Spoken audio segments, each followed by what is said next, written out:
Hello, class. I just spent the last 5 minutes recording a video for my person of interest, except I didn't hit the start button.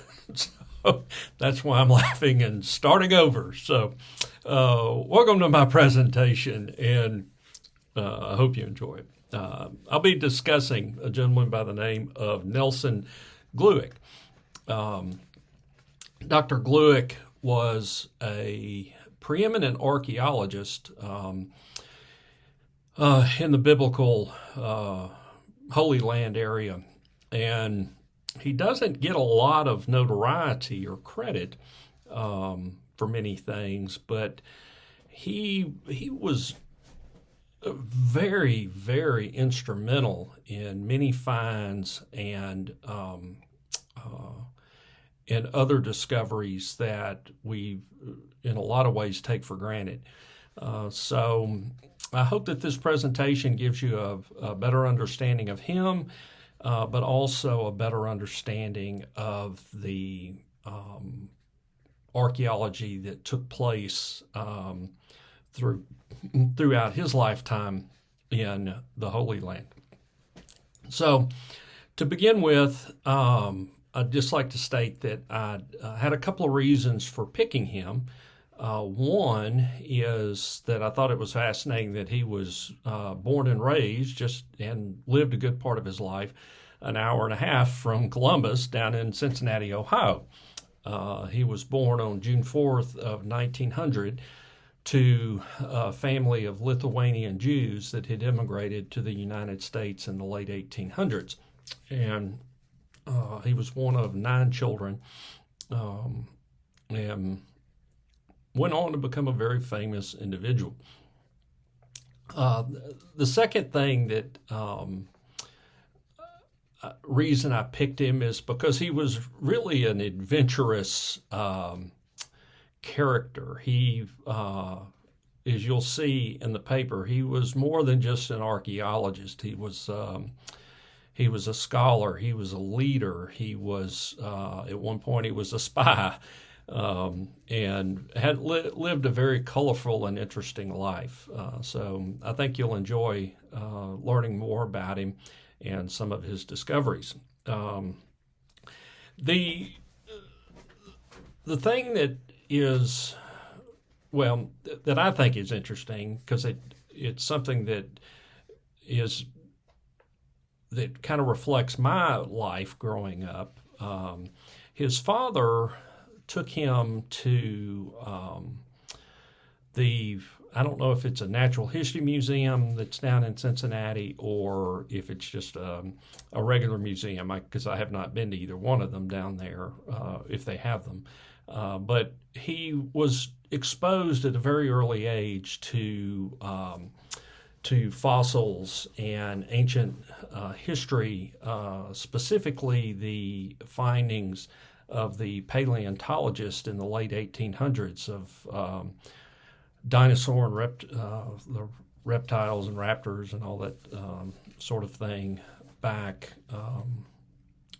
during the days when they were, really making these incredible finds, and the touring of the dinosaur bones all over the country.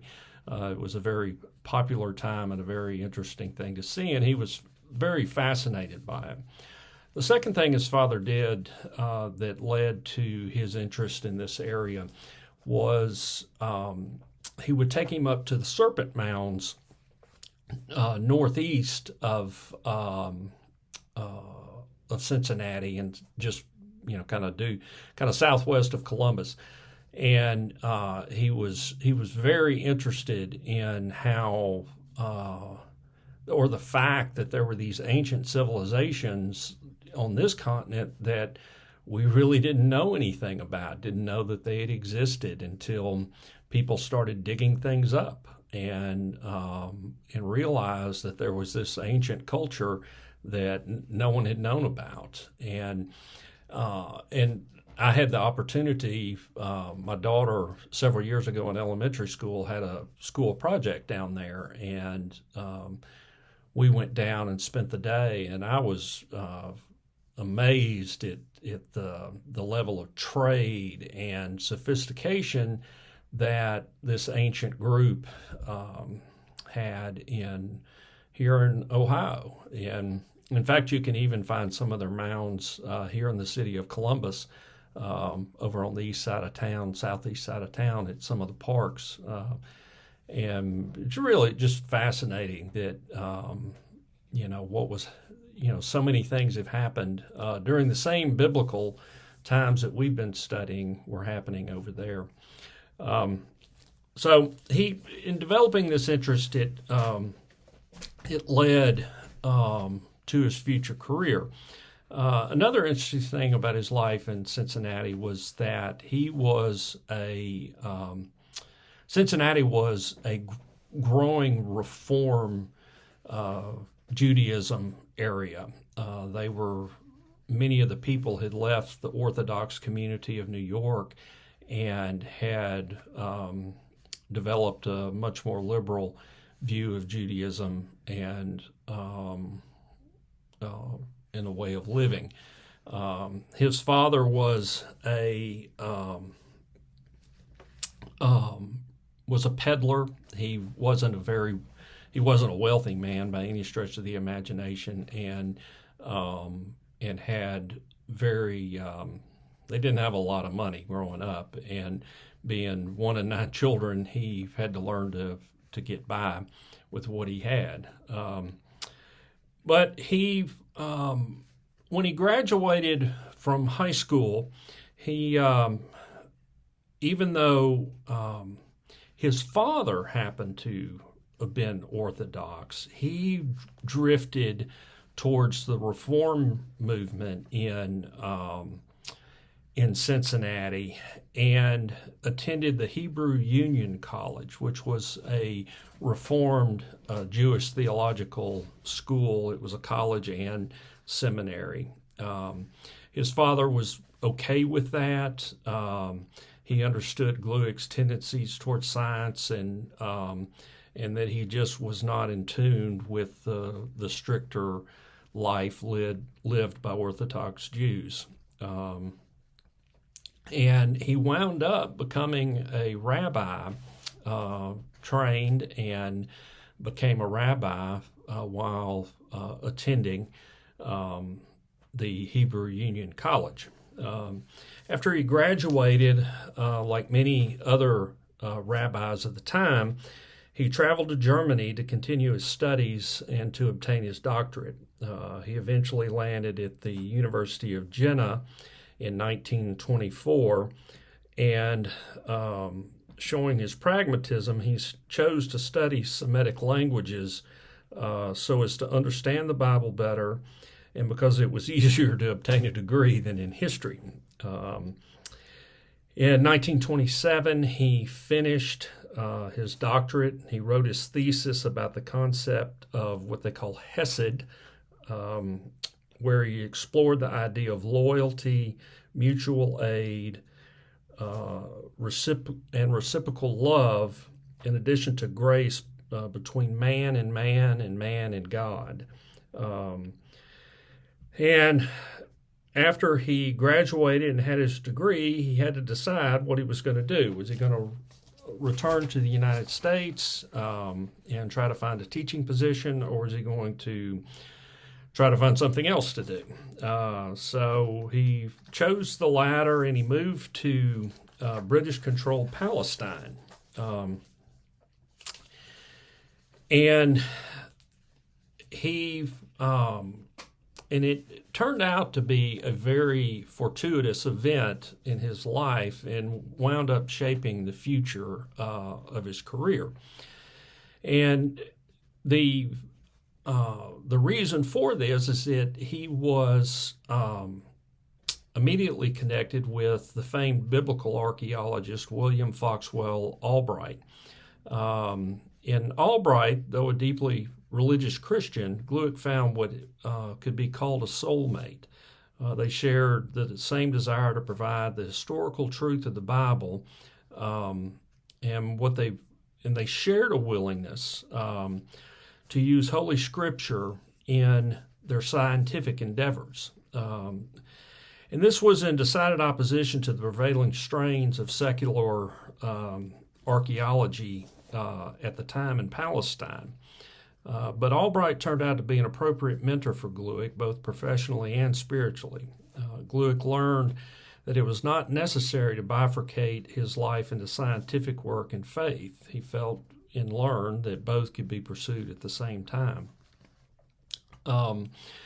He was very instrumental in one of the sites that we've already studied called Tel Beit Mirsim, and under Albright's tutelage, Glueck became an expert in reading and dating pottery shards.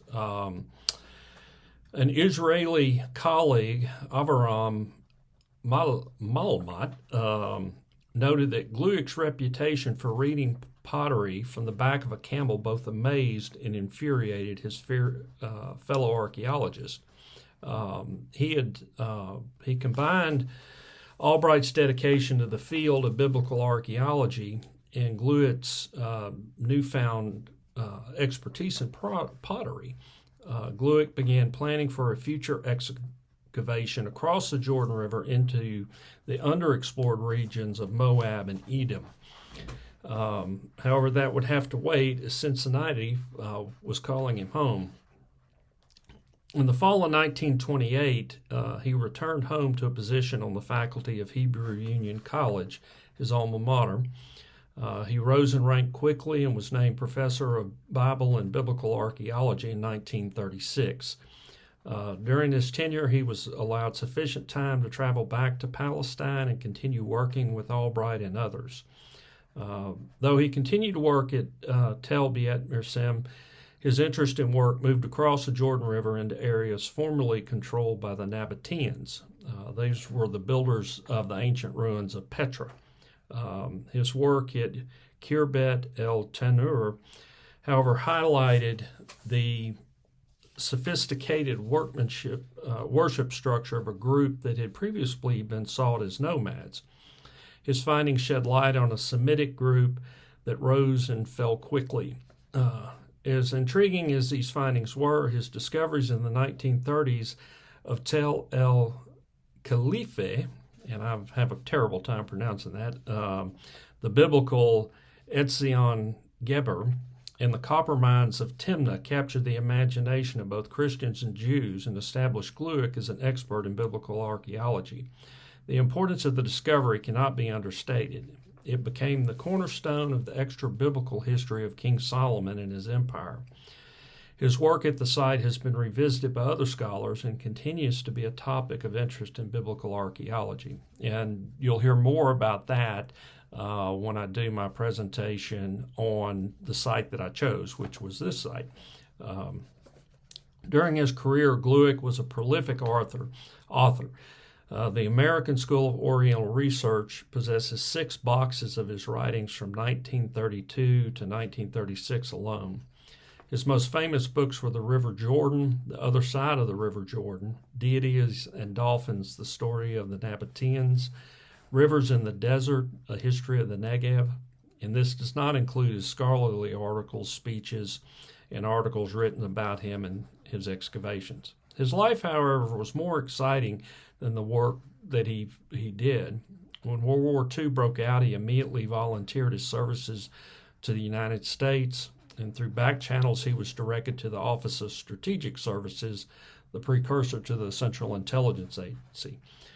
Most of his work was to survey regions to assist British troops in finding usable roadways and access to water and other resources. After the war, he became connected politically not only in Israel but in the United States as well. Though he was not politically active in the Zionist movement, he saw a place for Jews in Palestine and became friends with many of the Zionist leaders and future politicians. He was invited to give the benediction for John F. Kennedy's inauguration, and if you have a chance, you might want to look it up. It's a very beautiful prayer that he gave for that inauguration. Additionally, he became president of the Hebrew Union College and oversaw its expansion to New York, Los Angeles, and Jerusalem, where he created the Hebrew Union College Biblical and Archaeology School in 1963. Finally, the school was named in his honor after his death. I hope you've enjoyed this. Here's a couple of pictures, if you can see. That's him during World War II, and he tended to wear and I can't remember the name of the headgear that the Arabs wore, because he spent a lot of time with Arabs during World War II in his searches. And then there's a picture of him conferring a degree upon a student at Hebrew Union College. So I hope you've enjoyed it. This book, actually, Nelson Glueck, biblical archaeologist and president of Hebrew Union College, Jewish Institute of Religion, by Jonathan M. Brown and Loris Cutler, was my primary resource. However, there were a couple of other. Let me see. What else did I have? I also had information out of our textbook, Randall Price and Wayne House, the Zondervan Handbook of Archaeology, and a couple of websites. So thank you very much, and I hope you enjoyed.